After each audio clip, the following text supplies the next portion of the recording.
ನಮಸ್ಕಾರ, ನನ್ನ ಹೆಸರು ಪಪಿತಾ ವೆಂಕಟ್ ಅಂತ. ನಾನು ಬ್ಯಾಂಗ್ಳೂರಿಂದ ಇಲ್ಲಿ ಮದುವೆ ಮಾಡ್ಕೊಂಡು ಬಂದಿದ್ದೀನಿ ತಮಿಳ್ನಾಡಲ್ಲಿ. ಸೊ ಇಲ್ಲಿ 4 year ಆಯ್ತು ಮದುವೆ ಮಾಡ್ಕೊಂಡು ಬಂದು. ಇಲ್ಲಿ ನನ್ನ ಫ್ರೆಂಡ್ ಮೂಲಕ ಈ ಇನ್ಸ್ಟಿಟ್ಯೂಟ್ ಬಗ್ಗೆ ತಿಳಿಯಿತು. ಅಂದ್ರೆ TWWSST ಅಂತ. ಇಲ್ಲಿ ಟೈಲರಿಂಗ್ ಮತ್ತೆ ಆರಿ ವರ್ಕ್ 2 ಹೇಳ್ಕೊಡ್ತಿದ್ರು ಅಂಡ್ ಬ್ಯೂಟಿಷಿಯನ್ ಆಲ್ಸೋ 3 ಹೇಳ್ಕೊಡೋದ್ರಿಂದ ನನಗೆ ಟೈಲರಿಂಗ್ ಮತ್ತೆ ಆರಿ ವರ್ಕ್ ಅಲ್ಲಿ ತುಂಬಾ ಇಂಟ್ರೆಸ್ಟ್ ಇತ್ತು. ಸೊ ಆ ಫ್ರೆಂಡ್ ಮೂಲಕ ಇಲ್ಲಿ ಬಂದೆ ನಾನು. ಅಕ್ಕ ಅರುಣ್ ಅಕ್ಕ ಅಂತ ಇಲ್ಲಿ ಟೀಚಿಂಗ್ ಮಾಡೋರು. ಸೊ ಅವ್ರ ಮೂಲಕ ಇಲ್ಲಿ ಅಡ್ಮಿಷನ್ ಹಾಕಿದೆ. ಅಡ್ಮಿಷನ್ ಆಗಿದ್ಮೇಲೆ ಟೈಲರಿಂಗ್ ಮತ್ತೆ ಆರಿ ವರ್ಕ್ 2 ಕಲ್ತ್ಕೊಂಡೆ. ಆಕ್ಚುಲಿ 1 month ಆರಿ ವರ್ಕ್ ಇತ್ತು, 3 month ಟೈಲರಿಂಗ್ ಇತ್ತು. 2 ಕಲ್ತ್ಕೊಂಡು ನಾನು ಸ್ಟಿಚಿಂಗ್ ಮಾಡ್ತಿದ್ದೀನಿ ಅಂಡ್ ಆರಿ ವರ್ಕ್ ಮಾಡ್ತಿದ್ದೀನಿ.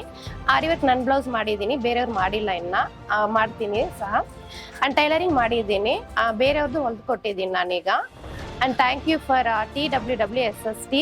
ಅಂಡ್ ಅರುಣಕ್ಕಾಗೂ ಅಷ್ಟೇ ತುಂಬಾನೇ ಥ್ಯಾಂಕ್ಸ್ ಹೇಳ್ತಿದ್ದೀನಿ. ಅಲ್ಲಿ ಮತ್ತೆ ಇನ್ನೊಂದು ವಿಷಯ ಹೇಳೋಕೆ ಆಸೆ ಪಡ್ತೀನಿ. ಇಲ್ಲಿ ತುಂಬಾ ಹೆಣ್ಮಕ್ಳು, ಅಂದ್ರೆ ಇಲ್ಲಿ ಹೆಣ್ಮಕ್ಳೇ ಜಾಸ್ತಿ ಬರೋದು, ಅಂದ್ರೆ ಜೆಂಟ್ಸಿಗೆ ಅಲೋ ಇಲ್ಲ ಇಲ್ಲಿ. ಅಂದ್ರೆ ಲೇಡೀಸ್ಗೆ ಮಾತ್ರ ಇಲ್ಲಿ ಹೇಳ್ಕೊಡೋದು. ಅವ್ರಿಗೆ ತುಂಬಾ ಯೂಸ್ ಆಗಿದೆ, ಅಂದ್ರೆ ಲೈಫಲ್ಲಿ ತುಂಬಾ ಯೂಸ್ ಆಗುತ್ತೆ ಅಂತ ನನ್ನ ಅನಿಸಿಕೆ. ಏನಂದ್ರೆ ಇನ್ನೊಬ್ಬರ ಮೇಲೆ ಡಿಪೆಂಡ್ ಆಗೋಕ್ಕೆ ಚಾನ್ಸ್ ಇಲ್ಲ. ನಮ್ಮ ಕೈಯಲ್ಲಿ ಏನೋ ಒಂದು ಉದ್ಯೋಗ ಇದ್ರೆ ನಾವೇ ನಮ್ಮ ಕಾಲಲ್ಲಿ ನಿಲ್ಬೋದು ಅಂತ ನನ್ನ ಅನಿಸಿಕೆ. Thank you for TWWSST.